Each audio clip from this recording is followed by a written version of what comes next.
Stop for a moment and close your eyes and recall that deep, unsettling feeling of being in a room full of people yet feeling utterly alone, or that strange sensation of returning to a childhood home that no longer feels like home at all. I've spent years studying Carl Jung's work on the human psyche, and what I've discovered is that Jung had profound insights into this exact experience, the psychological dynamics of displacement and our fundamental human yearning to belong. In my research, I've found that Jung didn't see displacement as merely a geographical or social issue, but as a critical wound in the soul that, if understood properly, can become a profound catalyst for personal transformation. Today, I want to share with you Jung's revolutionary perspective on why we feel so painfully uprooted at times, and more importantly, the practical psychological methods he developed to help us find our way back to a true, unshakable sense of belonging, not in the outer world, but from within.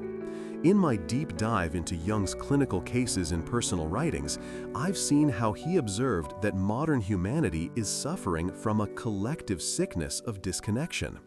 Jung noticed that when individuals are severed from their cultural roots, their ancestral stories, or their inner symbolic life, a profound psychological homelessness sets in. He wasn't just talking about immigrants or refugees, though their experience magnifies this universal human condition. He was describing what happens when any of us loses connection with what he called the psychic soil that nourishes our identity. I've studied patient after patient in Jung's records who came to him with what we would now call existential anxiety, depression, or meaninglessness, and what Jung consistently identified was a soul that had become displaced from its own center. Put yourself in this situation for a moment. How would your unconscious react to being constantly uprooted, constantly adapting to external expectations, while your authentic self remains hidden and unexpressed? This creates what Jung called a shadow of unlived life, and it's this shadow that generates our deepest feelings of not belonging anywhere. Now, here's where Jung's genius truly shines through, and what I've dedicated my career to understanding. Jung discovered that the feeling of displacement is actually a crucial signal from the unconscious. It's the psyche's way of telling us that we've become alienated from our own inner world. Through his work with active imagination and dream analysis, Jung found that when people feel they don't belong in the external world, it's often because they haven't yet claimed their rightful place in their own internal landscape. I want you to take a deep breath and really feel the weight of this truth. Your sense of displacement might actually be an invitation from your soul to embark on what Jung called the individuation process, the journey towards psychological wholeness. Jung developed specific methods to work with this, and in my practice of applying his techniques, I've witnessed remarkable transformations. One of his most powerful approaches involves what he called symbolic rooting, finding or creating personal symbols that connect you to something timeless and meaningful. This isn't about finding your literal ancestral homeland, but about discovering what Jung termed your mythological homeland within the collective unconscious. Through careful dream work and active imagination, Jung helped individuals identify the archetypal patterns and personal symbols that gave them a sense of psychological territory, a sacred inner space where they truly belonged. Let me share with you the practical steps Jung developed, which I've adapted for modern application. First, begin with what Jung called shadow work, the process of acknowledging and integrating the parts of yourself that you've displaced or rejected because they didn't seem to belong in your family, culture, or social circle.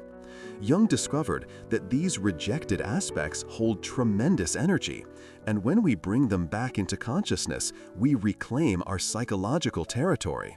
Second, practice what Jung termed active imagination by setting aside time each day to dialogue with the feelings of displacement themselves. Ask them what they're trying to show you, what home they're searching for. Third, create what Jung called a mandala of belonging, a personal symbolic representation of your inner world where every aspect of yourself has a rightful place.